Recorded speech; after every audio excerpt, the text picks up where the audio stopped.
నమస్కారం.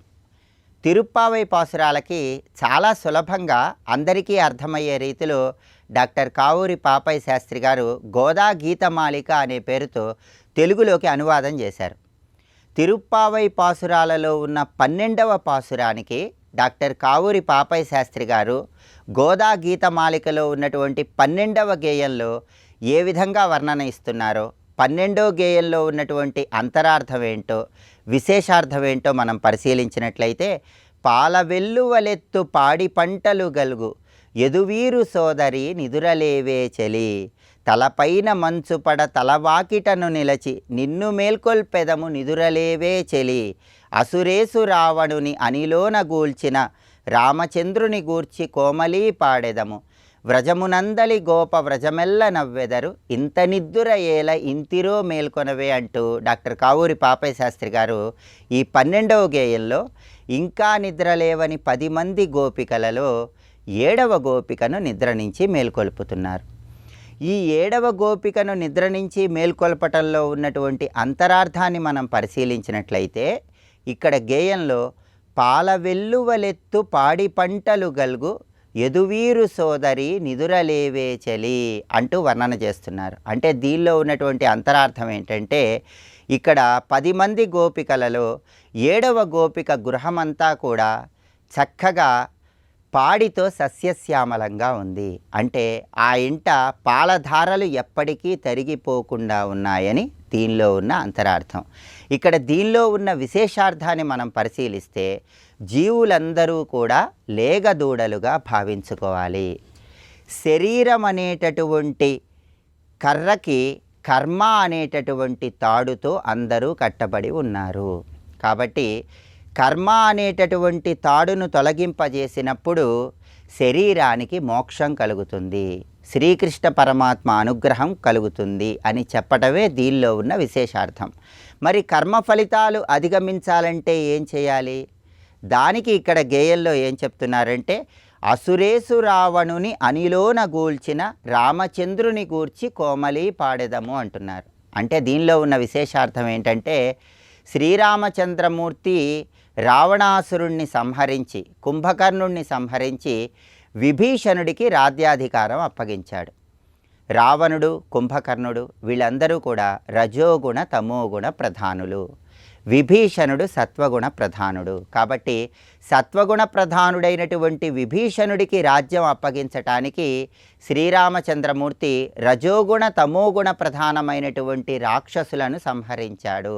అలాంటి రాక్షసులను సంహరించిన శ్రీరామచంద్రమూర్తికి సంబంధించినటువంటి తత్వాన్ని తెలియజేయటానికి గోపికను గోదాదేవి నిద్ర నుంచి మేల్కొల్పుతోంది. అంటే అందరూ కూడా సత్వగుణాన్ని పెంపొందింపజేసుకోవాలి. సత్వగుణాన్ని పెంపొందింపజేసుకోవటం ద్వారా శ్రీకృష్ణ పరమాత్మ దగ్గరకు చేరి ఆ తర్వాత కర్మ అనేటటువంటి పాశం నుంచి బయటకు వచ్చి మోక్షాన్ని పొందుతారని దీనిలో ఉన్న విశేషార్థం. కాబట్టి అందరూ కూడా ఇక్కడ గేయంలో ఉన్నటువంటి విశేషార్థాన్ని పరిశీలించినట్లయితే, సత్వరజో తమో గుణాలలో తమో రజోగుణాలను తొలగింపజేసి సత్వగుణాన్ని ప్రకాశింపజేసుకోవాలి. సత్వగుణాన్ని ప్రకాశింపజేసుకున్నప్పుడు అందరూ కూడా కర్మబంధాల నుంచి క్రమక్రమంగా బయటికి వచ్చి శ్రీకృష్ణ పరమాత్మ అనుగ్రహానికి పాత్రులవుతారు. అంతేకాకుండా కర్మ అనేటటువంటి దాన్ని ఎలా చెయ్యాలో అలా చేస్తూ, కృష్ణార్పణం అనే భావనలో కర్మలన్నీ ఆచరిస్తూ అంత్యకాలంలో మోక్షప్రాప్తిని సిద్ధింపజేసుకుంటారు. పరమాత్మ కూడా మనలో అహంకారం ఉందా లేదా అనే విషయాన్ని పరిశీలిస్తాడు. సత్వగుణాన్ని పెంపొందింపజేసుకుంటూ అహంకారాన్ని తొలగింపజేసుకున్నట్లయితే శ్రీకృష్ణుడి అనుగ్రహానికి సులభంగా పాత్రులు కావచ్చు. అలా అనుగ్రహం పొందాలంటే, ఈ సత్వగుణాన్ని పెంపొందింపజేసుకోవాలంటే త్వరగా వచ్చి ఈ గోదాదేవి చక్కటి వ్రతాన్ని ఆచరించమని గోపికకు పిలుపునిస్తోంది. అది దీనిలో ఉన్నటువంటి విశేషార్థం. రేపటి తిరుప్పావైలో గోదా గీత మాలికలో ఉన్నటువంటి 13వ గేయాన్ని, దానిలో ఉన్నటువంటి అంతరార్థాన్ని, విశేషార్థాన్ని పరిశీలిద్దాం. నమస్కారం.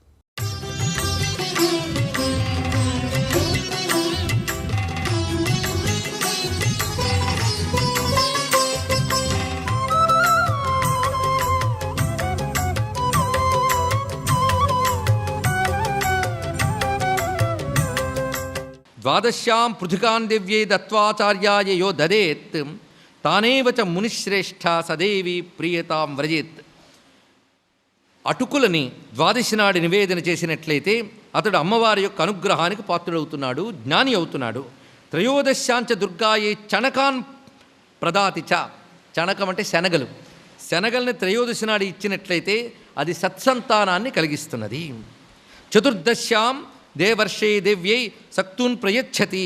ఇక చతుర్దశి నాడు ఇవ్వవలసినటువంటి పదార్థములు, ఆవాలు మొదలైన వాటితో వండినటువంటి పదార్థములు నివేదన చేస్తే అది శుభం కలిగిస్తున్నది. పాయసం పూర్ణిమాతిథ్యాం.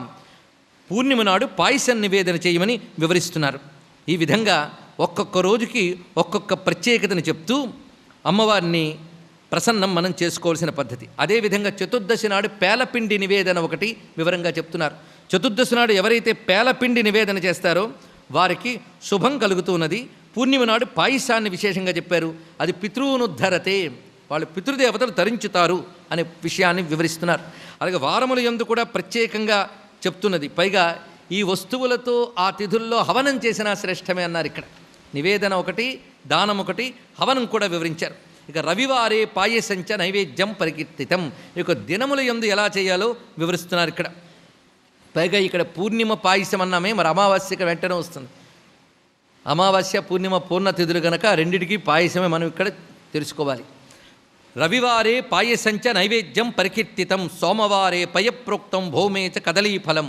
ఇక్కడి నుంచి రోజులు, ఏ రోజున ఏది ఇవ్వాలి, 7 రోజుల్లో చేయవలసింది. రవివారే పాయసంచ, ఆదివారం పాయస నివేదనము, సోమవారం పాలు నివేదించడము, ఇక మంగళవారం అరటిపళ్ళు, బుధవారము వెన్న వివరిస్తున్నారు ఇక్కడ. బుధవారైతే సంప్రోక్తం నవనీతం, గురువారే శర్కరాంచాసితాం భార్గవవాసరే. గురువారం నాడు పంచదార నైవేద్యం పెట్టాలి. ఇదే శుక్రవారానికి కూడా చెప్పారు. ఇక్కడ పంచదారని వచ్చిన ప్రతిసారి పటిక బెల్లమని తెలుసుకోవాలి. మన శాస్త్రమునందు పటిక బెల్లం వరకే చెప్పారు, బెల్లము పటిక బెల్లము. గురువారే శర్కరాంచ శితాం భార్గవవాసరే. శనివారే ఘృతం గవ్యం నైవేద్యం పరికీర్తితం. శనివారం నాడు ఘృతము గవ్యము అంటే ఇక్కడ ఆవునేతిని, ఆవునేతి పదార్థములను నివేదించాలి శనివారము. ఇలా వివరించారు. ఇక నక్షత్రాల్లో కూడా 27 నక్షత్రాలకి 27 రకాల నైవేద్యాలు చెప్పారు. అలాగే కరణములు ఉన్నాయి మనకి. ఏ ఏ కరణములు యందు ఏవి చేయలే, ఏ ఏ యోగాల్లో ఏవి నివేదించాలో అంతవరకు చెప్పారు. ఇక్కడ మనం ప్రధానంగా తిథులు, వారములు చెప్పుకున్నాం. సంతోషం. కనుక ఈ విధంగా పూజా విధానములు ఉన్నాయి. కనుక ఇప్పటి వరకు చెప్పుకున్న ఈ పూర్ణతిథి వరకు చెప్పినవి చాలదా? చతుర్దశి నాడు పేలపిండి, పూర్ణిమ నాడు పాయసం వరకు మనం వివరించుకున్నాం కదా. అందుకు 15 తిథులు చెప్పుకున్నాం, 7 రోజులు చెప్పుకున్నాం. ఇది అమ్మవారి నిత్య నివేదన అనేది. అంటే నిత్యం చేయవలసిన మహానైవేద్యాలు ఉన్నప్పటికీ ప్రత్యేకించి ఆ ప్రయోజనాలు కావాలనుకుంటే, ఏవి లోపముంటే అది కావాలనుకుంటారు.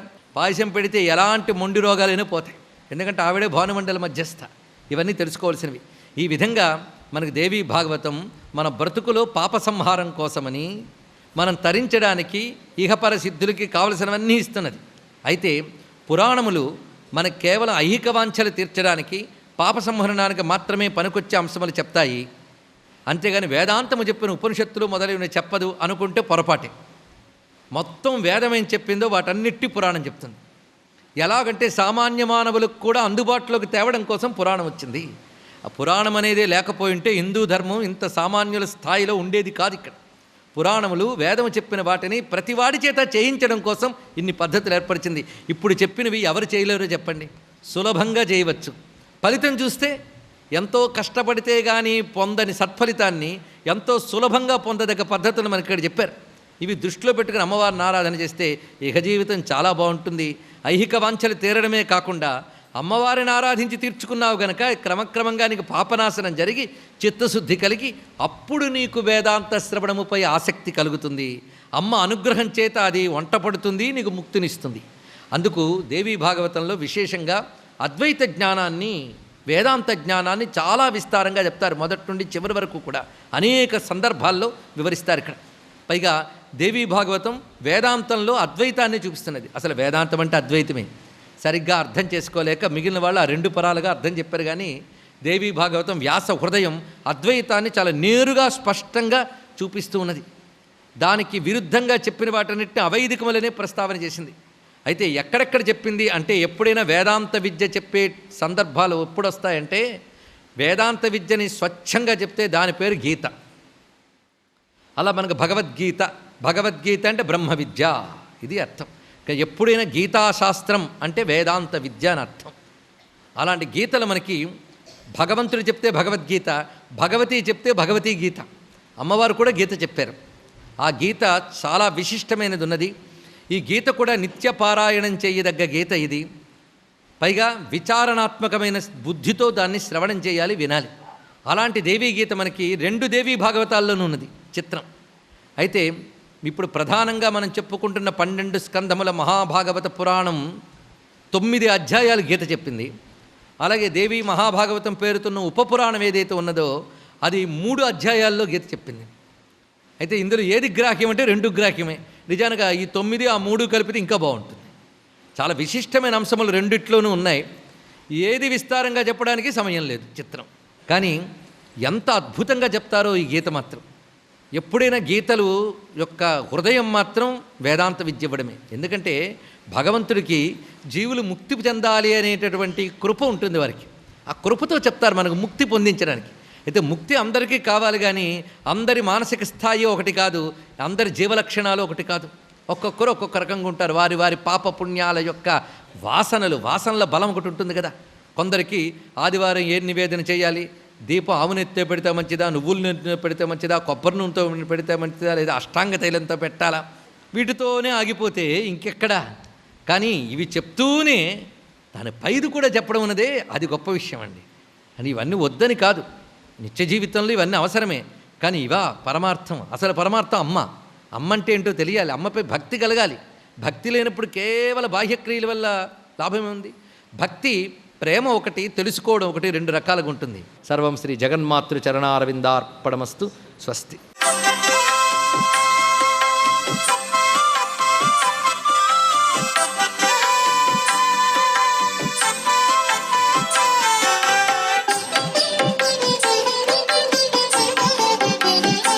ఓం నమో నారాయణాయ. ఓం నమ శివాయ. శ్రీమాత్రే నమః. పుష్యమాసం చాలా విశిష్టవంతమైన ప్రభావాన్ని ఇవ్వడానికి ఇక్కడ ఒక గొప్ప విషయం గుర్తుపెట్టుకోవాలి. శనిదేవుని ఆరాధన చేయడంతో పాటు శనికి సంబంధించినటువంటి నువ్వులు, నలుపు రంగు వస్త్రాన్ని గనక దానం గనక చేసినట్లయితే శనిగ్రహ బాధ నుంచి త్వరగా బయటపడటానికి ఆస్కారం ఉంది. కారణం ఏంటంటే ఈ మాసంలో వస్త్రదానం ఒకటి, నువ్వులతో చేసినటువంటి విష్ణువుని మనసులో తలుచుకొని కనుక దానం ఇచ్చినట్లయితే వివిధ రకాలైన శుభం కలుగుతుంది, శుభకరంగా ఉంటుంది జీవనం అంతా కూడాను అని చెప్పేసి. గృహారంభం కనుక చేయకూడదు ఈ పుష్యమాసంలో. ఒకవేళ మీరు కొత్తగా ఇంట్లోకి ప్రవేశించాలన్నా కూడాను కొంత ఆగటం మంచిది అని కూడా శాస్త్రాలు తెలియజేస్తున్నాయి. అంతేకాకుండా శనివారం నాడు శనికి సంబంధించినటువంటి మంత్రాన్ని కూడా అధ్యయనం చేయాలి.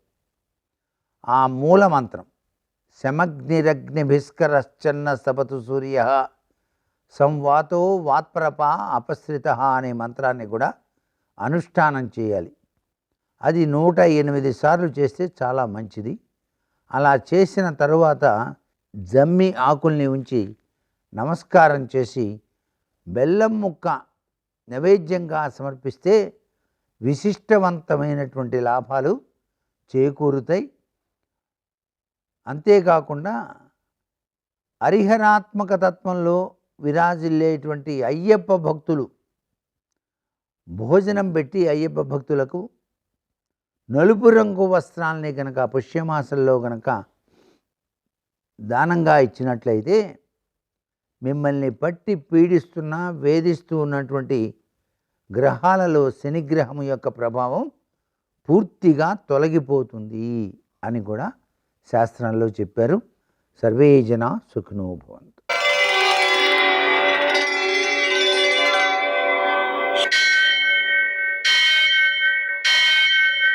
సహస్ర విశ్వశీరుషం దేవం విశ్వాక్షం విశ్వశంభువం విశ్వం నారాయణం దేవమక్షరం పరమం పదం విశ్వతః పరమాం నిత్యం విశ్వం నారాయణగుం హరిం విశ్వమేవేదం పురుషస్తద్విశ్వముపజీవతి పతిం విశ్వస్యాత్మేశ్వరం శాశ్వతం శివమచ్యుతం నారాయణం మహాజ్ఞేయం విశ్వాత్మానం పరాయణం సూర్యశౌర్యమథేందురింద్రపదవీ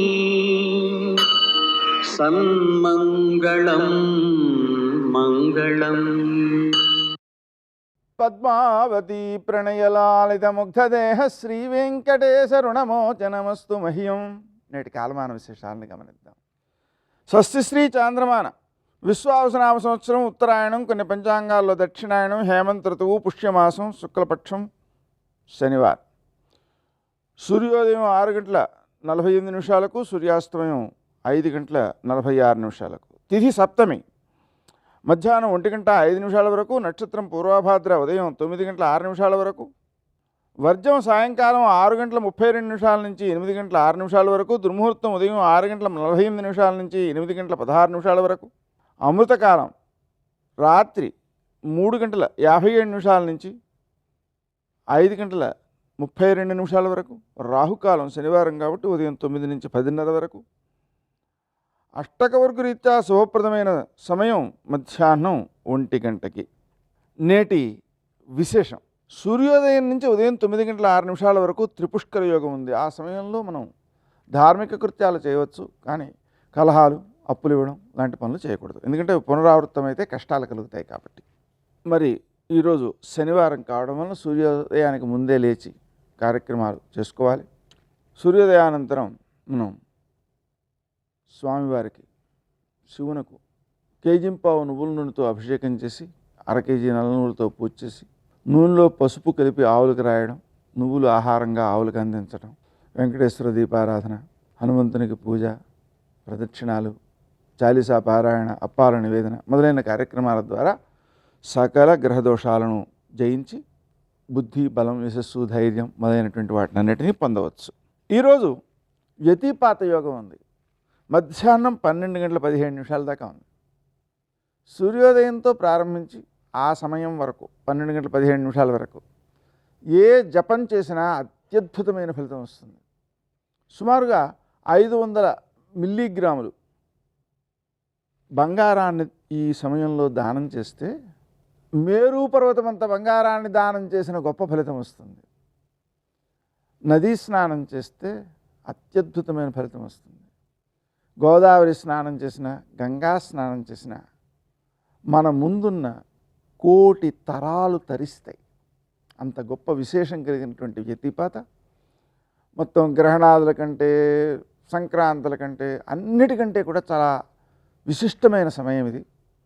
అందుకని ఈ సమయాన్ని మనం సద్వినియోగం చేసుకోవడం చాలా మంచిది. మరో ముఖ్య విశేషం, ధనుర్మాసంలో 12వ శుభదివసం. ఈ సందర్భంగా గోదాదేవి 12వ పాశురం ద్వారా మరో గోపికను లేపే ప్రయత్నం చేస్తోంది. లేగదూడల్ని తలుచుకుని గేదెలు పాలు అలా విడిచిపెట్టేస్తూ ఉన్నాయి. ఆ పాలధారలతో ఇంటి ప్రాంగణమంతా తడిసి బురదైపోయింది. ఇంత సంపద కలిగినటువంటి గోపాలునికి నువ్వు చెల్లెలిగా ఉన్నావు కదా,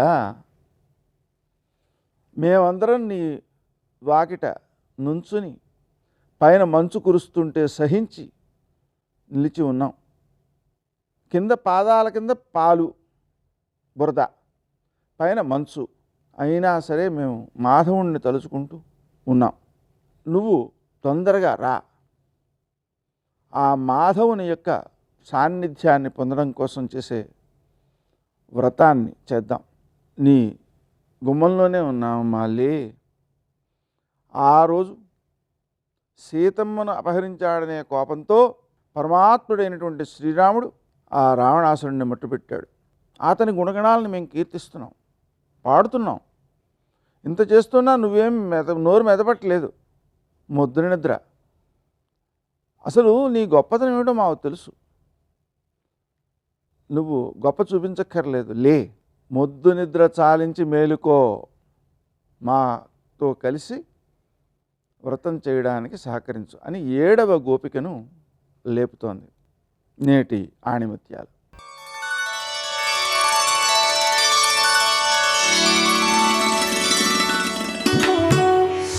సరైన కప్పు లేని ఇంటిలోకి వర్షం ఎలా ప్రవేశిస్తుందో అలా ధ్యానం సాధన చేయని వారి చిత్తంలోకి కామక్రోధాలు రాగద్వేషాలు ప్రవేశిస్తాయి.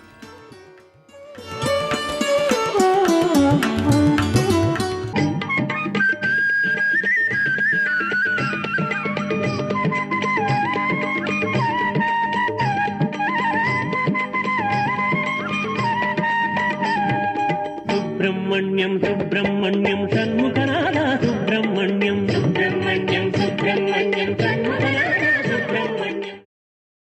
వాణ్ణి దైహికంగా పొమ్మన్నాను అన్న మాటకు అర్థం ఏమిటంటే వాడు పరమ వైదిక నిష్ఠాగరిష్ఠుడు.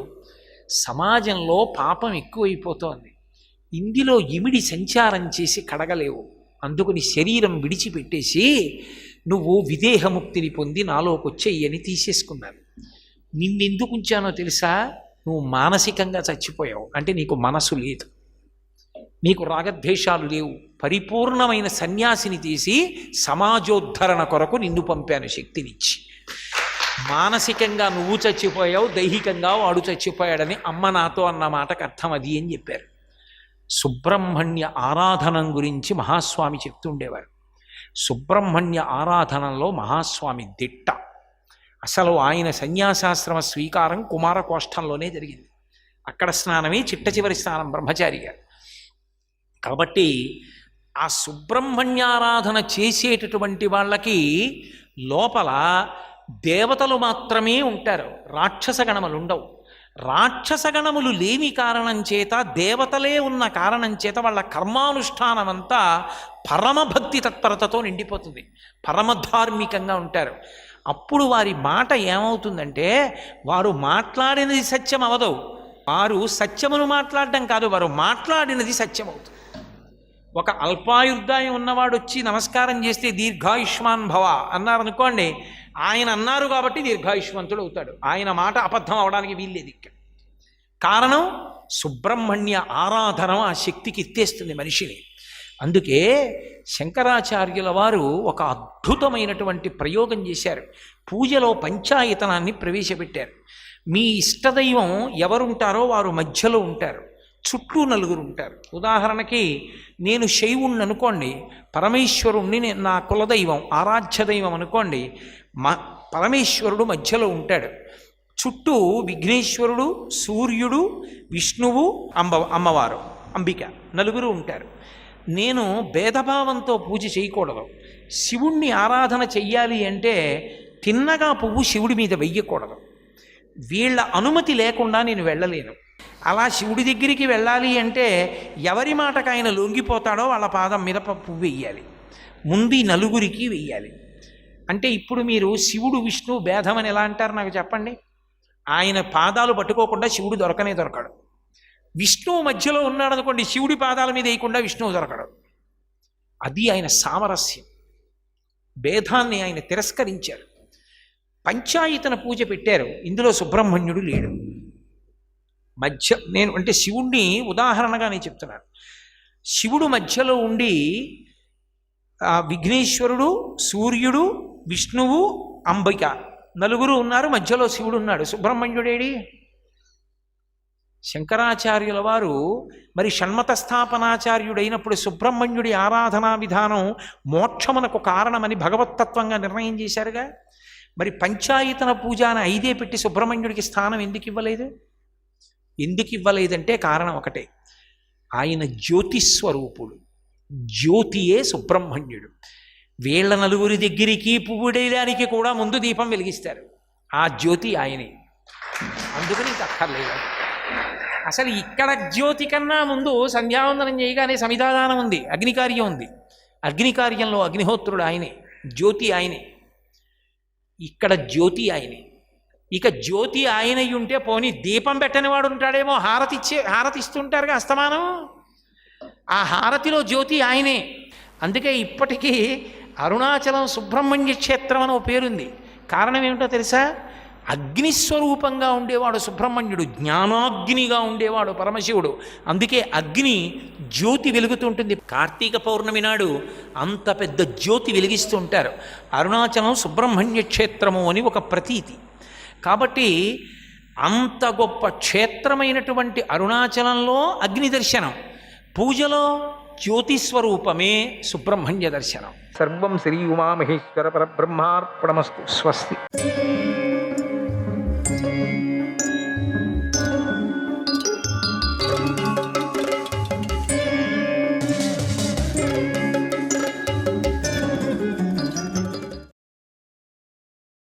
ఓ అష్టక, నేనిప్పుడు కూడా భ్రమలో పడి మోహితుణ్ణి కాలేదు. నేనెప్పుడూ కాలేదు. నా మనస్సులో ఎప్పుడూ సంతాపం లేదు. దాత యథా మాం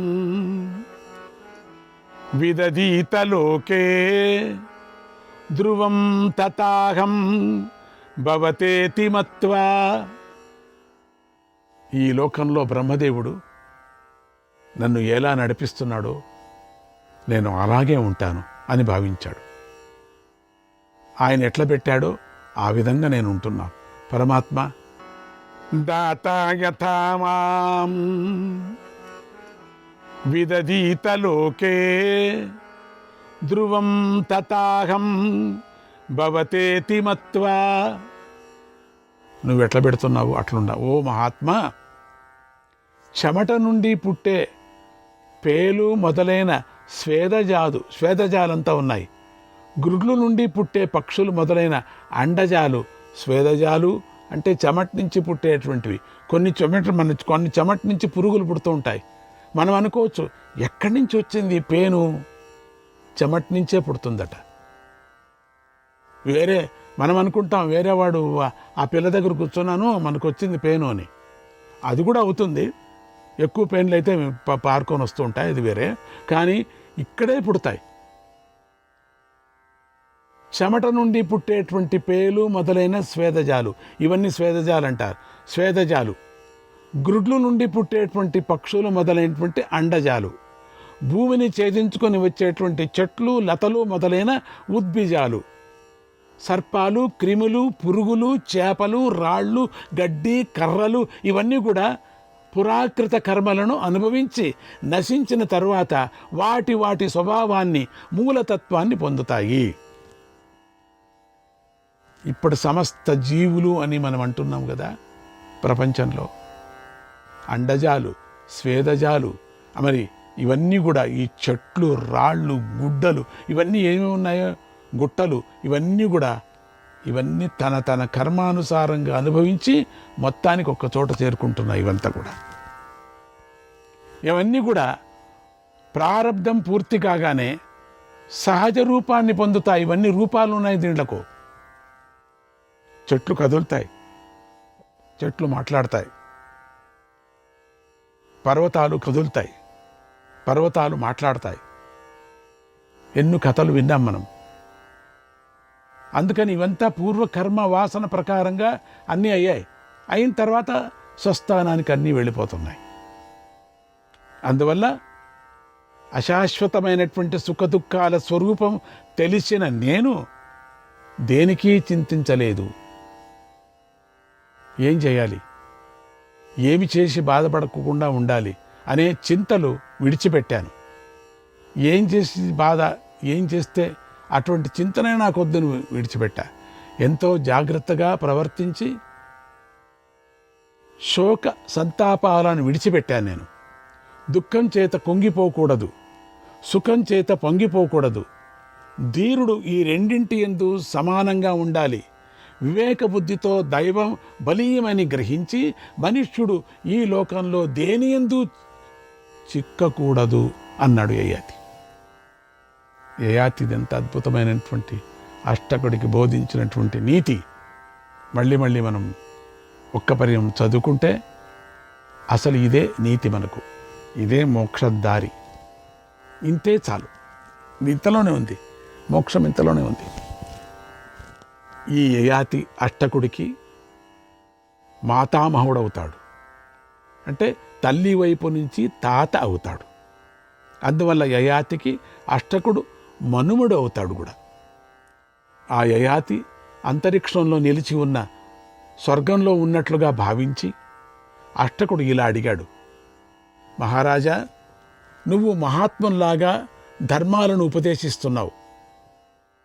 ఇంకా పడుతున్నాడు కింద, అసలు మధ్యలో పడలేదు, అట్లా ఆకాశంలో ఉన్నాడు.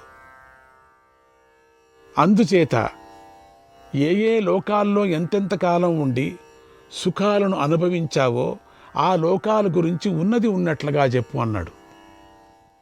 యయాతి చెప్తున్నాడు, నేను ఈ లోకంలో చక్రవర్తిగా ఉండి సత్కర్మలను ఆచరించి గొప్ప గొప్ప లోకాలను జయించాను. ఇది ఒకటా రెండా? ఈ భూలోకంలో నేను చేసినటువంటి యాత్ర అద్భుతమైంది. దండయాత్ర అంతా గెలిచాను. ఆ లోకంలో 1000 సంవత్సరాలు నివసించాను. తర్వాత ఉన్నతమైన లోకాన్ని పొందాను. తర్వాత 100 యోజనాలు కలది, 1000 ద్వారాలు కలిది అయినటువంటి ఇంద్రుడి అమరావతి నగరానికి వెళ్ళాను. అక్కడ 1000 సంవత్సరాలు ఉన్నాను. తర్వాత ఉన్నత లోకానికి చేరుకున్నాను. తరువాత దివ్యమైనది, ముసలితనము లేనిది, లోకపాలు కొరకు దుర్లభమైనది అయినటువంటి ప్రజాపతి లోకానికి వెళ్ళాను.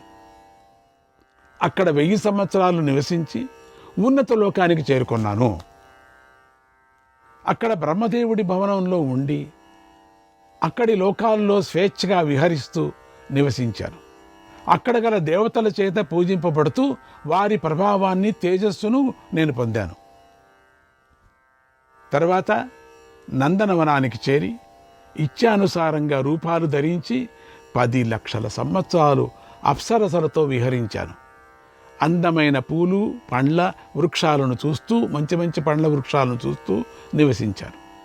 ఇలా దేవలోకాల సుఖాల పట్ల ఆసక్తుడనై కాలం గడుపుతూ ఉండగా ఒక రోజున భయంకర రూపంలో ఉన్నటువంటి ఒక దేవదూత నా దగ్గరికి వచ్చాడు. నన్ను చూసి పడిపో పడిపో పడిపో అని బిగ్గరగా 3 సార్లు పలికాడు. ఓ అష్టక, నాకింత మాత్రమే గుర్తుంది. పుణ్యక్షయం కారణంగా నేను నందనవనం నుండి క్రింద పడ్డాను. అప్పుడు ఆకాశంలో నా కోసం దుఃఖిస్తున్న దేవతలు ఎంతో జాలిగా, అయ్యో ఎంత కష్టం కలిగింది పుణ్యాత్ముడు, పవిత్ర కీర్తిశాలి అయినటువంటి యయాతి పుణ్యం నశించి క్రిందకు పడిపోతున్నాడు అన్నారు. క్రిందకు పడిపోతున్న నేను ఆ మాటలు విని, ఓ దేవతలారా, నేను సాధు పురుషుల మధ్యలో పడే ఉపాయం చెప్పండి అని ప్రార్థించాను. దేవతలు మీ యజ్ఞభూమి గురించి చెప్పారు. నాకు ఈ దారిని చూపించారు. నేను ఈ భూమిని చూసి వేగంగా వచ్చాను ఇక్కడికి. అయ్యా, పవిత్రమైన హవిస్సు నుండి ప్రకటమయ్యే ఈ సుగంధ ధూపం, ఈ ధూమముందే నా హృదయానికి శాంతిని, మనస్సుకు ఆహ్లాదాన్ని కలిగించింది అన్నాడు యయాతి మహారాజు. అక్కడి నుంచి వచ్చేటువంటి ఈ హోమ యజ్ఞం కుండ నుంచి వచ్చేటువంటి ఆ ధూపం ఏముందో, ఆ పొగ ఏముందో నాకు ఆనందాన్ని కలిగించింది. ఓం శ్రీకృష్ణాయ పరమాత్మనే నమః.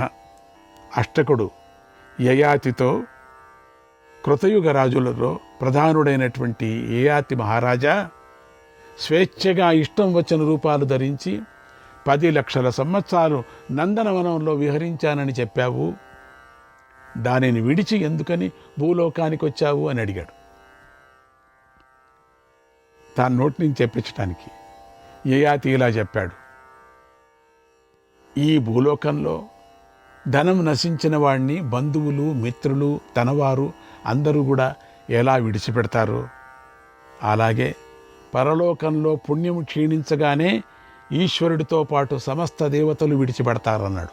ఇది మనకు కావలసినటువంటి నీతి, ఇప్పటికి కావలసిన నీతి మనకు. ఈ మంత్రాన్ని మర్చిపోకండి. నేను ఈ శ్లోకాలంతా మంత్రం అంటే, ఎందుకంటే అటువంటి అద్భుతమైనటువంటి 1,00,000 శ్లోకాల్లో కొన్ని శ్లోకాలు మాత్రమే నేను తీసుకున్నాను. ఈ మంత్రం, దానికి మంత్రము అని పేరు పెట్టుకున్నా. ఈ మంత్రాన్ని ఎవరు కూడా వదలొద్దండి, మంత్రమే అది. ఇది ఇప్పటి కాలానికి కావాలి మనకు. ఇప్పటి కాలానికి కావలసినటువంటి ఒక నీతి. మన దగ్గర డబ్బు ఉంటే కదా అందరూ వస్తారు. అట్లా డబ్బు గలవాడి దగ్గర జనం చేరతారు. డబ్బు అయిపోతూనే పరిగెత్తిపోతారు, ఎవరు ఉండరు. తనకు అప్పు కూడా ఎవరు ఇవ్వరు మళ్ళీ. అప్పుడు వెంటనే అష్టకుడు, ఓ రాజా, స్వర్గంలో మనుష్యుల పుణ్యం ఎలా క్షీణిస్తుంది? నాయనా, నా పుణ్యం అంతా క్షీణించింది కాబట్టి కిందికి వస్తున్నాను అన్నాడు. అయితే ఎట్లా క్షీణిస్తుంది? ఈ విషయంలో నా మనస్సు మోహం చెందుతోంది. ఎలాంటి పుణ్యం చేసుకుంటే పునరావృత్తి రహితమైనటువంటి ఎలాంటి నివాసం లభిస్తుంది మనకు? నిన్ను ఆత్మజ్ఞానం కలవాడిగా భావిస్తున్నానన్నాడు. నాకు ఆత్మజ్ఞానాన్ని ప్రసాదించు అనే విధంగా అడుగుతున్నాడు. యయాతి అంటున్నాడు, రాజా, స్వర్గానికి వెళ్ళిన ఏ పుణ్యజీవి తాను చేసిన పుణ్యకర్మను స్తుతించుకుంటుందో, గొప్పలు చెప్పుకుంటుందో, ఆ జీవి భూమి అనేటువంటి నరకంలో భౌమ నరకం పడతాడు. భూమి అనేటువంటి ఒక నరకంలో పడిపోతాడు. అక్కడ తనను తాను పొగుడుకునేవాడు, తనను తాను గొప్పలు చెప్పుకునేవాడు. ఇక్కడ చెప్పకూడదు, అక్కడ చెప్పకూడదు. ఇక్కడ చెప్తే మళ్ళీ పాతాళానికి వెళతాం, అంతే. పాతాళం అంటే భూమి వదిలి చీకటి లోకం ఇంకోటి ఉంది, లోకం. ఆ లోకానికి వెళ్ళిపోతాం. ఇక్కడ వెలుతురు కూడా లేదు, చల్లగా ఉంటుంది, ఆక్సిజన్ ఉండదు.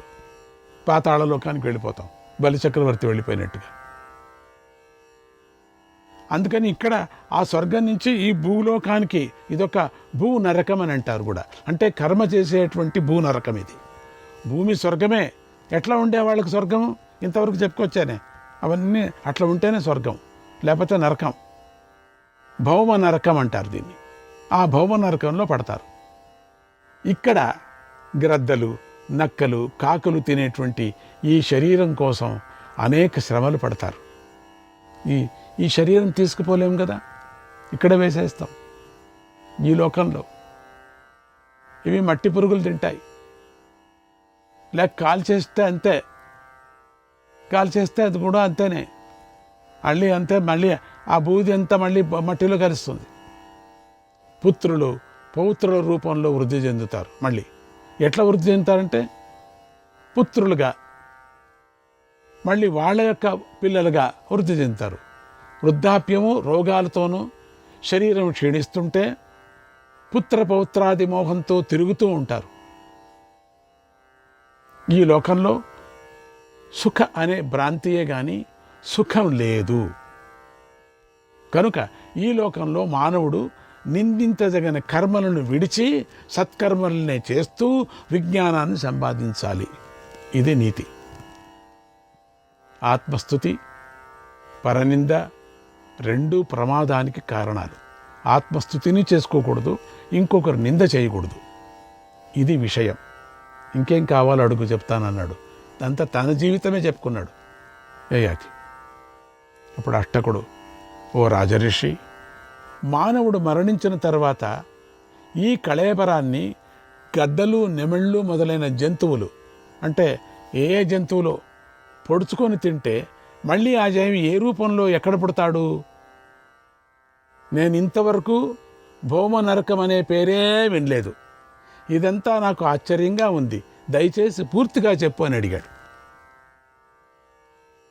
అప్పుడు యయాతి అంటున్న, నాయన, పుట్టుట పెరుగుట అనే లక్షణం గల ఈ శరీరాన్ని ధరించి తల్లి గర్భం నుండి బయటపడిన తర్వాత కర్మబద్ధుడై కర్మలు చేస్తూ జీవులందరి సమక్షంలోనూ తిరుగుతూ ఉండటమే భౌమ నరకం అంటారు.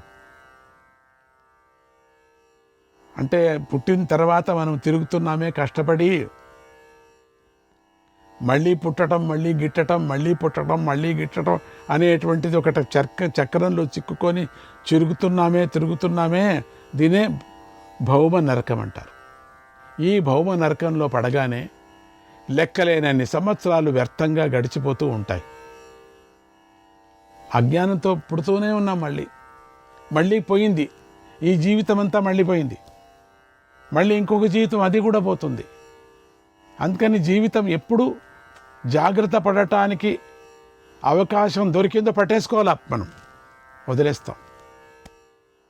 కొంచెం ఇంకేం భగవద్గీత కంఠపాఠం అయిపోయింది, ఇంకా మనకు వచ్చేస్తున్నది అనే సమయంలో వదిలేస్తున్నాం మనం. ఇదే భౌమ నరకం అంటే. పట్టేసుకోవాలా, ఇంకా స్వామి కృప కలుగుతుంది అనేటప్పుడే వదిలేస్తున్నాం మనం అన్నీ. ఇప్పుడు మా భాగవతం వింటున్నాం, ఇదొక మనస్సు బాగా వచ్చేసింది, మనసుకి అతకపోతూ ఉన్నది, మనసుకు కావాలా తెలుసుకోవాలి మనం. ఎందుకంటే మహాభారతం అంటే నీతులతో సంబంధించినటువంటిది, మనకు కావాలి ఈ ప్రపంచానికి. ఈ మనస్సును ఇప్పుడు దీంట్లో ఫిక్స్ చేసేసుకోవాలి మనం, ఇప్పుడే పట్టేసుకోవాలి, ఈ జన్మలోనే పట్టుకోవాలి. మళ్ళీ ఇది పోయిందని తర్వాత మళ్ళీ ఇంకొక జన్మ ఎత్తుతూ ఉండాలి అంతే. ఇంకొక జన్మ నాకు వద్దంటే ఎవరు అబ్బసొమ్ము, నీకు వెళ్ళాల్సిందే, తీసుకోవాల్సిందే. ఏం చేసినా అయ్యలేదు, నువ్వే కారణం, ఎవరూ కారణం కాదు.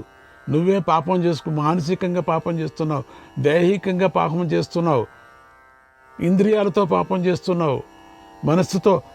దొరికినటువంటిది నువ్వు గంగ దగ్గరికి వెళతాం, అంత దూరం చలి నమశివాయ నమశివాయ అంతే, పోయింది. గంగ దగ్గరికి వెళ్ళినాడు ప్రాణం పోతే పోతుందని ఒక్క ముಳುగాల, అంతే కదా. ఒక్క పారి ములిగితే మూడో ములుగు అదంతకదే ములుగుతాం మనము. మూలుక్కొని ఇట్లా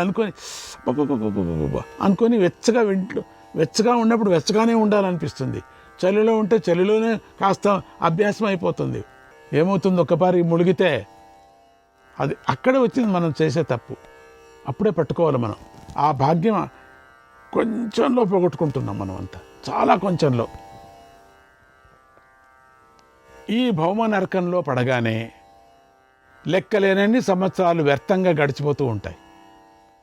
సంవత్సరాలంటే జీవం పుట్టక చావటం అనేటువంటిది కూడా. జీవి మాత్రం ఈ కాలాన్ని గుర్తించడు.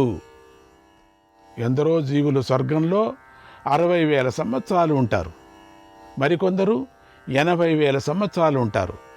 వారి భోగానుభవం పూర్తి కాగానే ఈ భౌమ అనే ఈ భూమి మీద నరకంలో పడతారు. అంత మంచి స్వర్గాన్ని అనుభవించి భూమిలో పడితే నరకమే కదా ఇది. దానికి దీనికి పోలిస్తే ఇది నరకమే. పాతాళానికి దీనికి పోలిస్తే ఈ భూమి స్వర్గము. మనము కష్టం వచ్చిందనుకోండి, మనకన్నా ఎక్కువ కష్టపడే వాళ్ళని చూసి సమాధానం తెచ్చుకోవాలి మనం. అంతేగాని మనకన్నా ఎక్కువగా డబ్బు ఉండేవాడిని చూసి కుళ్ళు పడకూడదు మనం. వాడు చూడు సుఖంగా ఉన్నాడు, వాడు ఏం చేయటంలే, వాళ్ళు ఏం పూజ చేయరు, వాళ్ళు ఏం స్వామీజీ దగ్గరికి వెళ్ళరు, ఏమీ లేదు, చూడండి వాళ్ళు ఎంత బాగున్నారు అని వాళ్ళని బడి కక్కుర్తి పడితే వాళ్ళ పాపమంతా నీకు వస్తుంది తెలుసా. నిన్ను చూసి నీ లెవెల్ చూసుకొని, నేను ఆ లెవెల్లో ఉంటే, నేను స్వామీజీ నాకు ఈ లెవెల్ తీసుకొచ్చి పెట్టారంటే నేను ఎక్కడ ఉన్నా నేనప్పుడు అది జ్ఞాపకం చేసుకో. నువ్వు ఏ సమయంలో ఏం చేస్తూ ఉంటివి, నువ్వు ఈ లెవెల్లో వచ్చి స్వామీజీ దగ్గర కూర్చొని ఈరోజు మహాభారతం వింటున్నావంటే నీ లెవెల్ ఏమిగా ఉన్నావు ఇప్పుడు నువ్వు. అంతకన్నా భాగ్యంకి ఇది స్వర్గం. ఇంతటితో నువ్వు ఆనందపడాలి, కానీ ఇంతకన్నా ఎక్కువ వాళ్ళు అట్లున్నారు అంటే కుళ్ళు పడి పైకి ఎక్కలేవయ్యా నువ్వు. సంతోషపడి గోవింద గోవింద గోవింద అని అంటుంటే మనకు తెలియకనే అట్లా కొండను ఎక్కేసిపోతూ ఉంటాం. గోవింద గోవింద ఎక్కిపోతావు. శ్రీకృష్ణాయ పరమాత్మనే నమః.